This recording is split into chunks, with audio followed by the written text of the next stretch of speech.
తెలుగువారి గుండెల్లో, ఆంధ్రుల హృదయాల్లో చిరస్థాయిగా నిలిచిపోయేటువంటి ఒక నాయకుడు, ప్రజల గొంతుక శ్రీ పవన్ కళ్యాణ్ గారు. వారిలో ఉండేటువంటి స్ఫూర్తి, ప్రజల పట్ల ఉండేటువంటి భక్తి, సమాజంలో మార్పు తేవాలన్న తపన అమోఘం, అద్వితీయం. అటు సమాజంలో ఒక పవర్ఫుల్ లీడర్, వారి యొక్క సందేశాన్ని విందాం. అమరావతి పునఃప్రారంభం సందర్భంగా 34,000 ఎకరాలు ఇచ్చి 29,000 పైచిలకు రైతులు గత 5 సంవత్సరాలుగా నలిగిపోయి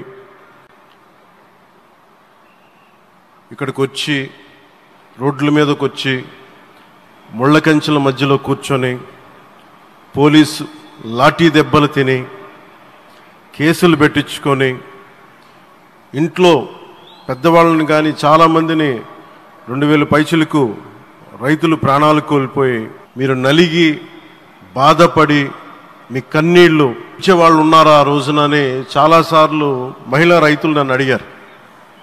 ఇది గౌరవ ప్రధానమంత్రి శ్రీ నరేంద్ర మోదీ గారికి తెలుస్తుందా అని ఒకసారికి 5 సంవత్సరాల క్రితం మీరు అడిగారు. నేను ఆ రోజు ఆయనకి తెలియకుండా ఏది ఉండదు, అమరావతి శాశ్వత రాజధానిగా ఉంటుందని ఆ రోజు మేమందరం కలిపి మాట ఇచ్చాం. ఆ ఇచ్చిన మాట ప్రకారం ఈ రోజున గౌరవ ప్రధానమంత్రి గారి చేతుల మీదుగా మళ్ళీ ఇంకొకసారి పునఃప్రారంభం జరగబోతుంది. ఇది ఆది శంకరాచార్య 1237వ జయంతి సందర్భంగా తిరిగి అమరావతి పునఃప్రారంభం కావటం చాలా ఆనందాన్ని కలగజేస్తుంది.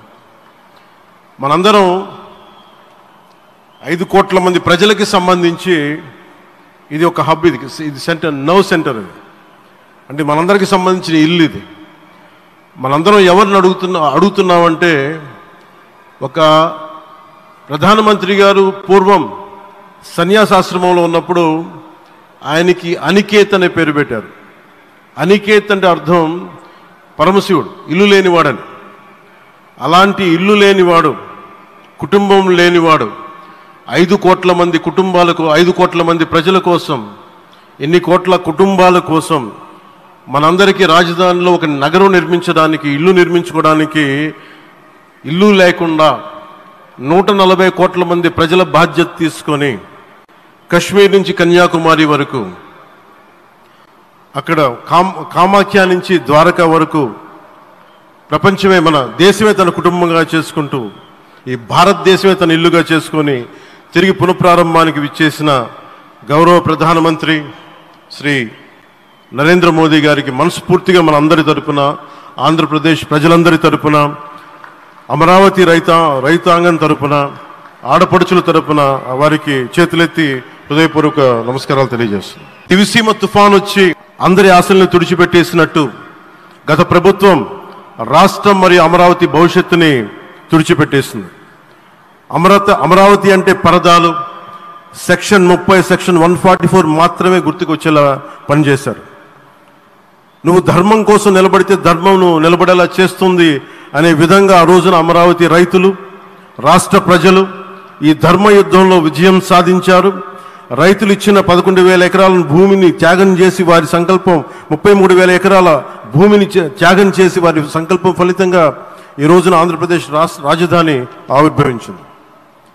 అమరావతి రాజధాని పనులు పునఃప్రారంభమవుతున్న ఈ శుభ సందర్భంలో ముందుగా రాజధాని నిర్మాణం కోసం స్వచ్ఛందంగా ముందుకొచ్చి తమ భూముల్ని, పొలాల్ని ప్రభుత్వానికి ఇచ్చిన అమరావతి ప్రాంత రైతులకు, మీ త్యాగానికి గత 5 ఏళ్లుగా మీరు చేసిన పోరాటానికి శిరస్సు వంచి మీకు ధన్యవాదాలు తెలియజేస్తున్నాం. గత 5 ఏళ్లుగా రాజధాని నిర్మాణం నిలిచిపోయి రాజధాని తరలిపోతుందనే సమయంలో రోడ్ల మీదకు వచ్చి 5 కోట్ల ప్రజల తరపున రైతులు, మహిళలు, విద్యార్థులు చేసిన పోరాటం, మీరు పడిన అవమానాలు, మీపై పడిన గాయాలు ప్రతి ఒక్కటి మా మనసులో ఉంది. ఆ రోజున దివ్యాంగులను కూడా లాఠీ దెబ్బలు నా గుండెలు ఇంకా సజీవంగా ఉన్నాయి. ఆ బాధ మేము మర్చిపోలేదు, ఎవరిని మర్చిపోనివ్వలేదు. అందుకని దానికి సజీవ సాక్షి ఈ రోజున తిరిగి పునఃప్రారంభానికి గౌరవ ప్రధానమంత్రి గారు రాక, ఆ రోజున మహిళలు, విద్యార్థులు చేసిన పోరాటం, మీరు పడిన అవమానాలు, మీపై పడ్డ గాయాలు ప్రతి ఒక్కటి మనసులో ఉంది. మీ త్యాగాన్ని మేము మర్చిపోం. మీరు చేసిన త్యాగానికి జవాబుదారీగా ఉంటాం. బాధ్యతగా అమరావతి నిర్మాణం జరిగేలా సాయశక్తుల ఈ కూటమి ప్రభుత్వం కృషి చేస్తుంది. అమరావతి రైతుల త్యాగాలను హృదయపూర్వకంగా స్మరించుకుంటూ వారి ప్రతినిధులుగా ఇక్కడకు విచ్చేసిన రైతులకి నా ప్రత్యేక నమస్కారం. ఈ పోరాటంలో వారికి ప్రతినిధులుగా సన్మానం అందుకుంటున్న మహిళా రైతులు పాత్ర, ప్రత్యేకించి అమరావతి మహిళా రైతుల పాత్ర చాలా అభినందనీయం. మీరు ఎంత నలిగారు, మీరు ఎంత రోడ్ల మీదకి వచ్చారు. మగవాళ్ళు ఆపేస్తే ఆడపడుచులు బయటకు వచ్చి తిరిగి పౌరుషం చూపించారు, ఆంధ్ర పౌరుషాన్ని చూపించారు. మీరికి నా ప్రత్యేక అభినందన. వాళ్ళు చూపిన సాహసం, సహనం అందరికీ ప్రేరణగా నిలుస్తాయి.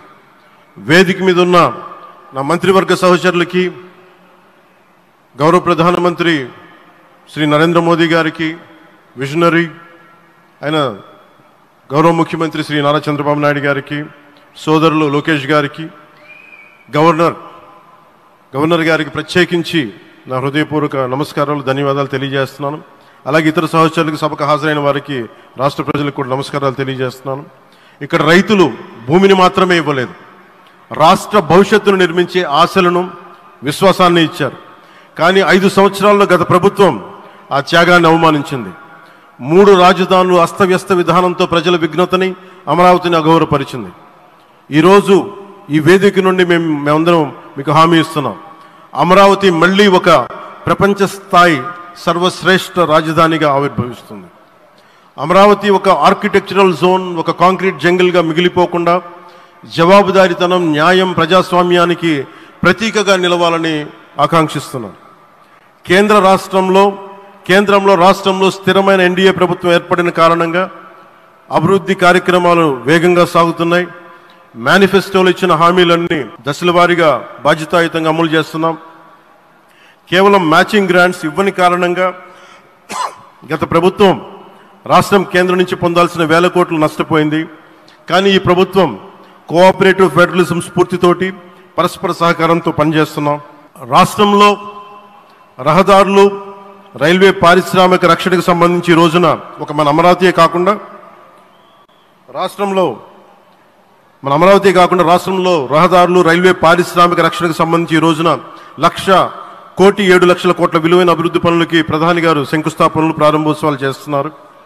రాయలసీమలో గుంతకల్ రైల్వే, గోరంట్ల హైవే లాంటి వివిధ కార్యక్రమాలకు, ఉత్తరాంధ్రలో పిఎం ఏక్తా మాల్ లాంటి వివిధ పనులకు ఈరోజు శంకుస్థాపన, ప్రారంభోత్సవం చేస్తున్న ప్రధానమంత్రి గారికి నా హృదయపూర్వక కృతజ్ఞతలు. నేను అవనిగడ్డ ఎన్నికల ప్రచారంలో హామీ ఇచ్చిన దానికి అనుగుణంగా మనందరి ఆశలు మనకి ఆశించిన విధంగా నాగాయలంకలో మిస్సైల్ టెస్ట్ రేంజ్కి ప్రధానమంత్రి గారు ఈ రోజున శంకుస్థాపన జరగడం నాకు చాలా సంతోషంగా ఉంది. Now with honourable prime minister Shri Modi ji and Honorable CM Sri Chandrababu Naidu Garu, and together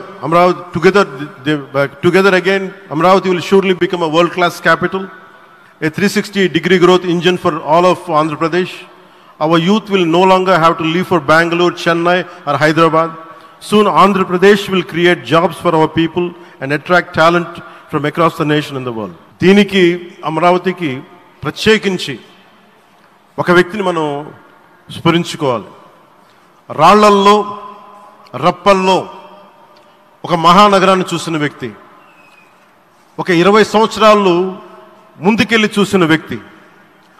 అలాంటి నాయకులు మనందరం కోరుకున్నట్టుగా ఆయన వెనంటే ఆయన ఉండాలి, ముఖ్యమంత్రిగా ఉండాలి అని మేము ఆశించిన విధంగా ఆయన ముఖ్యమంత్రి అయ్యారు. ఆయన సైబరాబాద్ అనే సిటీని ఎలా నిర్మించారో, ఎంత అద్భుతంగా రూపకల్పన చేశారో, అమరావతి అనే ఈ క్యాపిటల్ని కూడా ఆయన అపారమైన అనుభవంతో, ఆయన దక్షతతోటి, ఆయన గవర్నెన్స్ కేపబిలిటీ తోటి, అడ్మినిస్ట్రేటివ్ కెపాసిటీ తోటి ఇది అద్భుతమైన మహానగరంగా తీర్చిదిద్దుతుంది.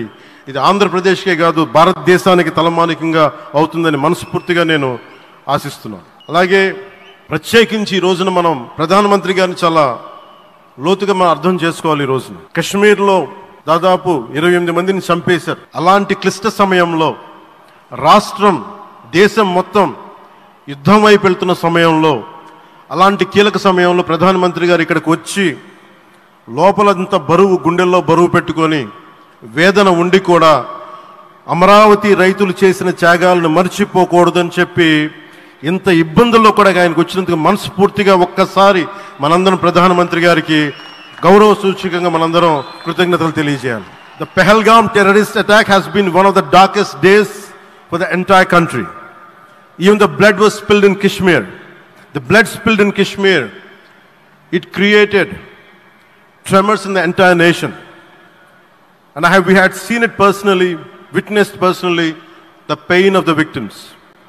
For the Honorable PM Modi ji, he is leading the country through these tough times, and he assured all the citizens with stern action against the perpetrators of terrorism. I know this is very sensitive time, and Modi ji is carrying the nation's burden.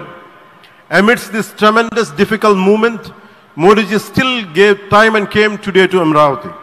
This shows his deep commitment to Andhra Pradesh, to the people of Andhra Pradesh, and we are deeply grateful to you, sir. May Lord Bhavani, మన కనకదుర్గమ్మ ఆశీస్సులతోటి వారికి బలాన్ని ఇవ్వాలి, శక్తిని ఇవ్వాలి, మనందరం ప్రార్థిద్దాం.